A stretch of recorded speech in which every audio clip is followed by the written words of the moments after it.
ونصلي على رسوله الكريم أما بعد فأعوذ بالله من الشيطان الرجيم بسم الله الرحمن الرحيم يا أيها الذين آمنوا اتقوا الله حق تقاته ولا تموتن إلا وأنتم مسلمون صدق الله العظيم. وقال النبي صلى الله عليه وسلم الدنيا سجن المؤمن وجنة الكافر أو كما قال عليه الصلاة والسلام إن الله وملائكته يصلون على النبي يا أيها الذين آمنوا صلوا عليه وسلموا تسليما اللهم صل على محمد وعلى آل محمد كما صليت على إبراهيم وعلى آل إبراهيم إنك حميد مجيد اللهم بارك على محمد وعلى آل محمد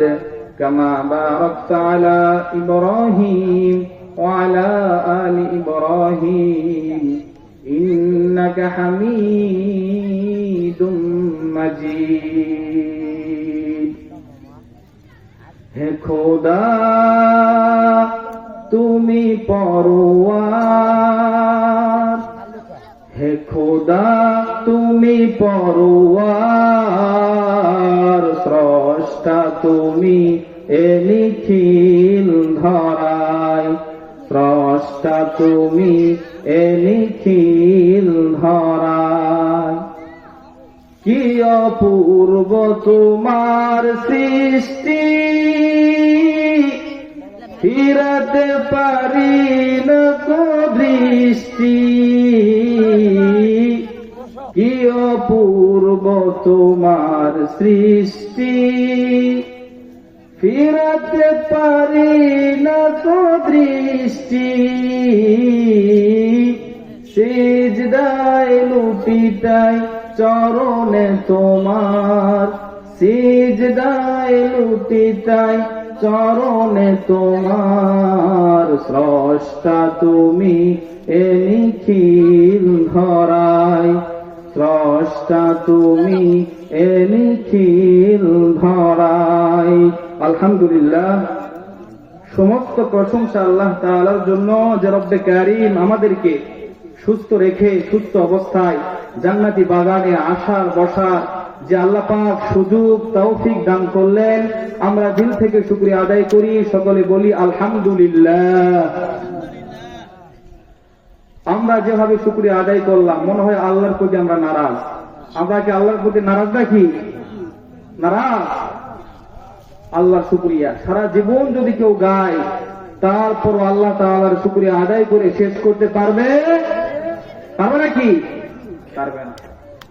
আল্লাহ রাব্বুল আলামিন নিজেই কোরআনুল কারীমের মধ্যে বলেন লাইন শাকারতুম লাযীদান্নাকুম ওয়া লাইন কাফারতুম ইন্না আযাবী লাশাদীদ। আমার আল্লাহ বলেন কোন বান্দা যখন আমার নিয়ামত পায়, আমার নিয়ামতের শুকরিয়া আদায় করে, আল্লাহ বড় খুশি হয়ে যায়। আল্লাহ বলে বান্দা আমার নিয়ামতের শুকরিয়া আদায় করেছে, আমি বান্দার নিয়ামতকে বাড়ায় দিলাম। সুবহানাল্লাহ।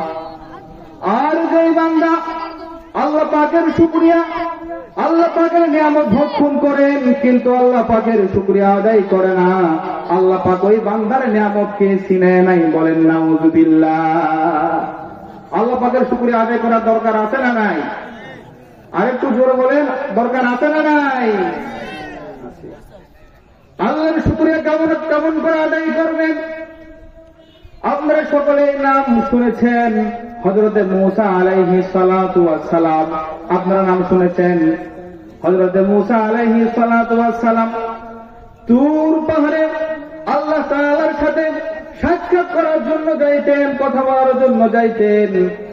মূসা নবী যখন রাস্তা দিয়ে যখন যাইতেছেন, ইতিমধ্যে একজন ব্যক্তি, ধনী ব্যক্তি মূসাকে ডাকতে বলে, পয়গম্বর মূসা তুমি কোথায় যাও? মূসাকে ডাকতে বলে, মূসা তুমি কোথায় যাও? পয়গম্বর মূসা ডাকতে বলতেছে, আমি তুর পাহাড়ে আল্লাহ তাআলার সাথে কথা বলার জন্য যাইতেছি। ইতিমধ্যে ওই ধনী ব্যক্তি পয়গম্বর মূসাকে ডাকতে বলে, হে মূসা, যেহেতু তুমি আল্লাহ তাআলার সাথে সাক্ষাৎ করার জন্য যাইতেছ,